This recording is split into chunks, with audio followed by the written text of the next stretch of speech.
2023 ini alhamdulillah kita mendapatkan impresi jalan daerah di Jalan Pamekasan Sotabar. Itu sudah termasuk Sudah ya, dari jadi, Kementerian PUPR juga? betul, jadi di Jalan Pamekasan Sotabar ini ada ruas yang dikerjakan oleh APBN dan ada yang dikerjakan oleh provinsi, Mas Wahyu.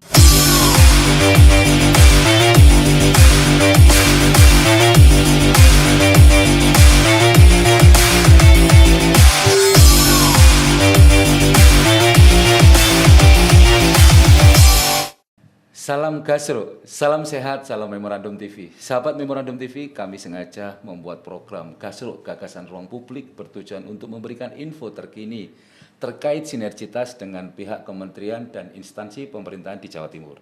Gagasan Ruang Publik bermaksud untuk memberikan edukasi dan informasi seputar dunia proyek yang ada di pemerintahan kabupaten kota, khususnya di Provinsi Jawa Timur. Dan kita bersinergi dengan Bapak Kadis PU Bina Marga Provinsi Jawa Timur. Selamat datang Bapak. Terima kasih Mas Wahyu. Selamat datang.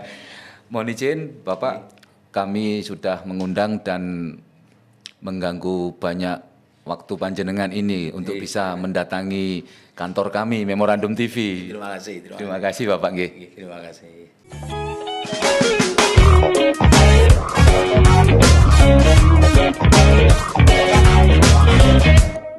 Sahabat Memorandum TV, kali ini pada siang hari ini kami Memorandum TV kedatangan tamu spesial Kepala Dinas Pekerjaan Umum dan Bina Marga di Provinsi Jawa Timur, Bapak Edi Tambeng.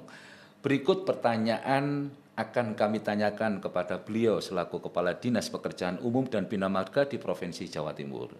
Karena Bapak Edi Tambeng selaku Kepala Dinas di Pekerjaan Umum Bina Marga Provinsi Jawa Timur, Bu Gubernur Jatim Bu Khofifah Indar Parawansa telah memprioritaskan penguatan konektivitas antar wilayah. Kami selaku Memorandum TV memohon kepada Bapak Kadis untuk menjelaskan kepada khalayak yang ada di rumah melalui podcast siang hari ini. Monggo Bapak. Terima kasih Mas Wahyu terkait dengan konektivitas bagaimana disampaikan oleh Ibu Gubernur kepada kami yang ditugaskan kepada Dinas PU Bina Marga bahwa konektivitas yang kita lakukan adalah melakukan kegiatan dalam rangka menghubungkan antara satu daerah dengan daerah yang lain seperti antara provinsi Jawa Timur dengan Jawa Tengah maupun antar moda misalnya berkaitan dengan pendirian bandara seperti bandara yang di Kediri, bagaimana konektivitas kita jalani bisa terhubung dengan bandara itu. Selain itu juga dalam rangka konektivitas ini kita juga menghubungkan antar daerah produksi, daerah industri, sehingga ini semua antar moda maupun antar daerah dan pusat kegiatan masyarakat bisa terhubung dengan baik. Itu yang dikatakan dalam rangka konektivitas. Dalam rangka konektivitas. Iya, betul. Untuk panjang jalan yang dimiliki oleh Provinsi Jawa Timur itu sendiri Bapak, apakah bisa diperjelas di dalam podcast kita ini? Terima kasih Mas Bayu. Memang sesuai dengan saat ini Pak ya, sesuai dengan SK Kementerian PU bahwa memang jalan itu dibagi-bagi antara pusat, provinsi dan kabupaten kota. Jadi untuk provinsi sampai saat ini kita mengelola jalan sepanjang 1.421 km. Jadi yang tersebar di seluruh Jawa Timur ini, yang jadi kewenangan provinsi. Jadi jalan yang kita kelola seluruhan adalah 1.421 km. Di dalam 1.421 km, setiap tahunnya itu pihak pemerintah Provinsi Jawa Timur, khususnya di DPU Bina Marga Provinsi Jawa Timur, itu tidak mengalami suatu kendala apapun, Bapak, untuk melakukan pemeliharaan dalam tahap peningkatan mutu jalan, dan yang terpenting adalah kemantapan jalannya ya Bapak. Terima kasih. Ini terkait dengan kondisi jalan kami yang dari 1.421. Kita memang setiap tahun Mas Wahyu kita tuh sama Ibu Gubernur kan kita diminta untuk memelihara. Jadi kita ini selama 1 tahun kita memelihara sepanjang jalan 1.421. Dan kita sudah berkomitmen di kita ini semua bahwa dalam 1 kali 24 jam kita kalau ada jalan lubang kita lakukan penutupan lubang. Langsung itu langsung Bapak. dalam 1 kali 24 jam. 1 kali 24 jam. Kecuali kalau di daerah itu masih ada genangan, kan tidak bisa kita lakukan. Betul. Misalnya terjadi banjir, kalau banjirnya belum surut ya belum bisa kita tangani. Tidak mungkin. Jadi tentunya melihat kondisi lapangan. Tapi yang kita jadikan kalau tidak ada kendala banjir dan sebagainya, maka dalam 1 kali 24 jam teman-teman itu sudah melakukan pemeliharaan jalan. Pemeliharaan jalan, penutupan jalan berlubang. Keselamatan pemakai jalan insya Allah bisa teratasi. Okay. Saya kira itu ya. Dengan pertanyaan yang masih sama, Bapak, mohon izin.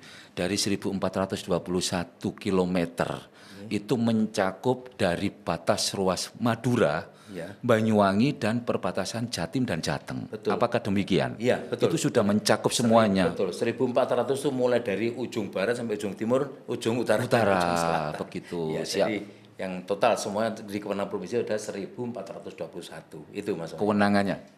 Jadi sahabat Memorandum TV, 1421 km menjadi prioritas utama dari Kepala Dinas atau dari Bapak Edi Tambang selaku pihak yang memberikan suatu pekerjaan kepada staf-staf yang ada di UPT masing-masing kabupaten kota.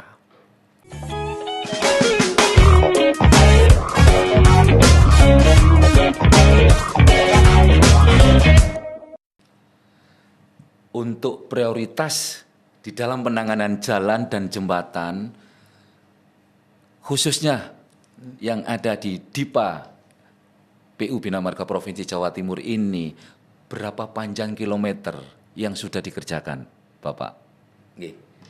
Ya, terima kasih Mas Wahyu. Terkait dengan jalan yang prioritas untuk ditangani, kita itu panjang jalan 1421 menjadi kewenangan kita. Prioritas ya semua jalan harus kita tangani. Jadi sepanjang 1421 harus kita kelola dengan baik, dalam artian bisa melayani masyarakat dalam konektivitas yang sampaikan tadi. Di samping itu juga kita memberikan tingkat kenyamanan dan keselamatan bagi pengguna jalan di dalam rangka pelaksanaan pelayanan kita kepada masyarakat. Jadi kalau dikatakan tadi mana saja yang kita layani, semua kita semuanya semua jadi prioritas kita untuk menjadikan jadikan pemeliharaan kita jalan. Di samping itu, Mas, ini untuk terkait dengan jalan memang ada beberapa jalan yang memang kondisinya luar biasa ya. Ada beberapa yang memang membutuhkan kondisi khusus sehingga tidak bisa dilakukan dalam pemeliharaan. Kondisi dan penanganan khusus Bapak ya. Ya, itu memang harus kita alokasikan anggaran-anggaran terkait dengan penanganan. Karena itu tidak bisa dilakukan penanganan rutin seperti apakah ada prioritas utama yang harus dikerjakan dalam penanganan khusus tersebut? Melihat kondisi kabupaten kota yang ada. Kalau yang melihat kondisi jalan kabupaten yang ada sebenarnya banyak yang harus kita lakukan. Sebagai contoh prioritas kita adalah di Pamekasan Sotabar itu. Pamekasan Sotabar ya. Pamekasan Sotabar. Kalau Mas Wahyu melintasi ke jalan tersebut memang ada beberapa jalan yang kondisinya saat ini memprihatinkan yang membutuhkan penanganan khusus ya. Penanganan khusus. Karena memang di lokasi itu rusaknya mungkin karena memang ya satu umur jalan memang sudah melewati batas. Kemudian yang kedua di situ memang sering terjadi genangan banjir Mas Wahyu. Jadi kalau banjir ya seperti sungai itu masuk di jalan itu sehingga ini menjadikan jalan kita yang kondisi saat ini mungkin membutuhkan penanganan yang khusus dari kami. Itu tentunya kan juga butuh sinergitas dari pihak Kementerian PUPR sendiri. Di samping pihak Dinas PU Bina Marga Provinsi Jawa Timur juga menangani sedikit sentuhan yang perlu dilakukan untuk penanganan jalan di wilayah Pamekasan tersebut, Bapak. Terima kasih Mas Wahyu. Jadi ini memang ada beberapa yang perlu kita kolaborasikan antara pemerintah pusat, provinsi, dan kabupaten kota. Kalau terkait dengan jalan Pamekasan Sotabar ini, kita sudah berkoordinasi dengan Jakarta. Ini kebetulan di Jakarta ini ada program Impres Jalan Daerah. Jadi Impres Jalan Daerah itu merupakan dana pusat yang dialokasikan untuk jalan kewenangan provinsi dan kabupaten kota. Jadi dan tahun 2023 ini alhamdulillah kita mendapatkan Impres Jalan Daerah di Jalan Pamekasan Sotabar. Itu sudah termasuk ya, dari Kementerian PUPR juga? Betul, jadi di Jalan Pamekasan Sotabar ini ada ruas yang dikerjakan oleh APBN dan ada yang dikerjakan oleh provinsi, Mas Wahyu. Kalau provinsi kita kemarin kebetulan ada longsor di ruas Pamekasan Sotabar. Ini kita lakukan perbaikan dengan dana provinsi. Dengan dana provinsi. Dana provinsi untuk pemeliharaan tebing jalannya. Jadi untuk pemeliharaan yang dilakukan oleh DIPA atau Dinas PU Bina Marga Provinsi Jawa Timur hanya sebatas pemeliharaan tebing-tebing. Ya, tapi kemudian kebetulan longsor. Kebetulan longsor ya. Kan mengganggu badan jalan, sehingga ini harus kita tangani. Kalau enggak gitu, badan jalannya amblas. Untuk kan peningkatannya berarti kementerian. Jadi Untuk peningkatan mutu jalannya. Iya, tahun 2023 ini dapat itu impres jalan daerah itu. Impres jalan daerah. Jalan daerah yang masuk di ruas Pamekasan Sotabar. Siap. Oke. Selanjutnya Bapak, di tahun 2023 ini jalan provinsi terdapat penanganan yang rusak. Ya. Dan oleh Kementerian Pekerjaan Umum dan Perumahan Rakyat di ruas jalan mana saja di luar Pamekasan? Oh, kalau di luar Pamekasan ya kalau impres jalan daerah kebetulan kami di jalan provinsi saja Mas Wahyu. Kalau yang lainnya di provinsi Jawa Timur memang banyak, tapi yang ruasnya ruas yang paling kredit. Ya, paling di kabupaten kota. Kabupaten kota ya. Kebetulan kita tahun 2023 itu hanya dapat 1 ruas saja. Di Pamekasan itu. Pamekasan saja. Siap. Yang lainnya usulan kita itu ada 9 ruas yang sudah kita usulkan. 9 ruas termasuk Pamekasan Sotabar ini, tapi kita masih dapat 1. Mudah-mudahan tahun depan kita dapat lagi di yang usulan dari 9 usulan ruas yang kita sampaikan. Usulan ruas di dalam kabupaten kota yang ada di Jawa Timur. Ada 9 paket. Yang kewenangan provinsi tapi Mas. Kewenangan provinsi ya. Iya, seperti Ponorogo Biting, kemudian Twin Route-nya Magetan.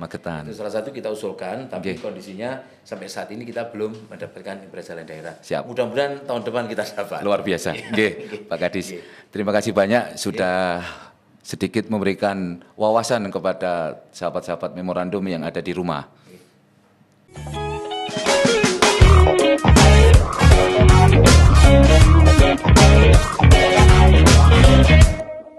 Sahabat Memorandum TV, semakin asik pembicaraan kita pada siang hari ini dengan Bapak Edi Tambeng selaku Kepala Dinas Pekerjaan Umum Provinsi Jawa Timur. Monggo kita memperjelas apa yang sudah dilakukan oleh pihak Dinas Pekerjaan Umum Provinsi Jawa Timur mengenai pekerjaan yang sudah dilakukan di Pamekasan Sotabar itu apa saja Bapak? Apa saja yang dilaksanakan di dalam proyek-proyek pekerjaan di tahun 2023 ini dan mekanismenya seperti apa? Sedikit Pak, mohon izin untuk dijelaskan kurang lebihnya menghabiskan berapa anggarannya. Monggo. Terima kasih Mas Bayu. Untuk yang ruas Pamekasan Sotabar, impres jalan daerah yang kita terima saat ini untuk panjang jalan sekitar 13,45 km. Jadi 13,45 km terdiri dari 2 paket. Jadi impres jalan daerah ada 2 paket. Yang paket pertama itu ada di 2 lokasi, yaitu di lokasi kilometernya yang di pertama Sotabar kilometer 27 plus 800 sampai dengan kilometer 32 plus 500. Itu kurang lebih sepanjang 4,7 km. Kemudian ini yang pakai satu ada 2 lokasi Mas Wahyu. Oh, ada 2 lokasi ya. Lokasi pertama tadi kilometer itu, kemudian di lokasi keduanya ada di kilometer 38 plus 150 sampai dengan kilometer 42 plus 250. Itu sepanjang sekitar 3,08 sehingga totalnya paket satu ini sekitar 7,68 km. Dari 7,68 km itu menghabiskan kurang lebih 13 miliar ya. Untuk alokasi anggaran 37 miliar. Siap. Lebih. Terus kemudian untuk paket kedua ini ada di paket sama di paket Sotabar itu di luas itu ada 2 paket ya. Ada 2 paket. Paket kedua itu sekitar 5,67 km mulai dari 32.500 sampai dengan kilometer 38 per 170. Ini sekitar panjangnya 5,67 km. 5,67. Untuk anggarannya juga ini anggarannya 26,6 miliar. 26,6 miliar. Kalau total ya kita sekitar berapa? 63 miliar sekitar. Sinerginya dengan penyedia jasa di dalam 2 paket yang ada di Pamekasan Sotabar itu seperti apa, Bapak? Nah, memang ini saat ini ya kalau dengan pelaksanaan untuk paket satu ini sekarang ini sedang mau berkontrak, sedang menyiapkan SPBJ-nya. Sehingga nanti berkontrak kita harapkan nanti sekitar bulan akhir Agustus inilah ya. Akhir Agustus ini nanti sudah berkontrak sehingga bisa selesai pada akhir tahun 2023. Siap. Untuk paket 2 itu sudah berkontrak kemarin pada tanggal 21 Agustus. Barusan saja ya Bapak ya. Ya, 21 Agustus kemarin sudah berkontrak. Ini berakhir nanti pada tanggal 29 Desember 2023. Siap. Sehingga nanti diharapkan akhir tahun sudah selesai semua sehingga teman-teman kalau yang melewati ruas Pamekasan Sotabar bisa mendapatkan jalan yang baik pada awal tahun depan. Bismillah. Harapannya seperti itu. Nggih. Bismillah. Terima kasih banyak Pak. Jadi luar biasa sahabat Memorandum TV. Demikian wawancara singkat kami, semoga dapat memberikan manfaat untuk masyarakat dan instansi lainnya terkait di dunia proyek yang ada di Provinsi Jawa Timur. Jangan lupa like, komen, dan subscribe di channel Memorandum TV. Saya Haji Muhajir Wahyu Ramadan atau Abad Indik. Salam Memorandum TV.